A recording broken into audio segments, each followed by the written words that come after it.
ایک شخص گھر آیا، اس کی بیوی نے کہا، ہمارے غسل خانے کے پاس جو درخت ہے اسے کٹوا دو۔ میری غیرت گوارا نہیں کرتی کہ جب میں غسل کر رہی ہوں تو پرندوں کی نظر مجھ پر پڑے۔ وہ بیوی کی اس بات سے بہت متاثر ہوا اور درخت کٹوا دیا۔ وقت گزرتا رہا۔ ایک دن وہ خلاف معمول اچانک گھر آیا تو دیکھا بیوی کسی مرد کے ساتھ مشغول تھی۔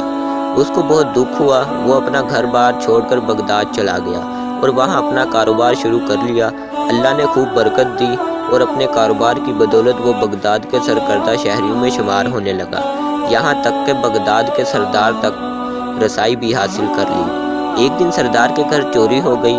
پولیس نے مجرم کو سراغ لگانے کی بہت کوشش کی لیکن ناکام رہی۔ اس نے دیکھا کہ ایک شیخ کا سردار کے گھر آنا جانا ہے اور سردار بھی ان کی بہت عزت کرتا ہے، لیکن ایک بات اس کی سمجھ میں نہیں آتی تھی کہ شیخ آدھے پاؤں پر چلتے ہیں، پورا پاؤں زمین پر کیوں نہیں رکھتے۔ اس نے کسی سے وجہ پوچھی تو اسے بتایا گیا کہ یہ پورا پاؤں زمین پر اس لیے نہیں رکھتے کہ کہیں کیڑے مکوڑے نہ کچلے جائیں۔ وہ شخص اسی وقت سردار کے پاس گیا اور کہا، جان کی امان ہو تو عرض ہے کہ آپ کی چوری اسی شیخ نے کی ہے۔ جب تحقیق کی گئی تو مال اسی شیخ سے برآمد ہوا۔ سردار نے حیرانی سے کہا، ہم نے تو کبھی سوچا بھی نہیں تھا کہ یہ شیخ بھی ایسا کر سکتا ہے، تمہیں کیسے معلوم ہوا؟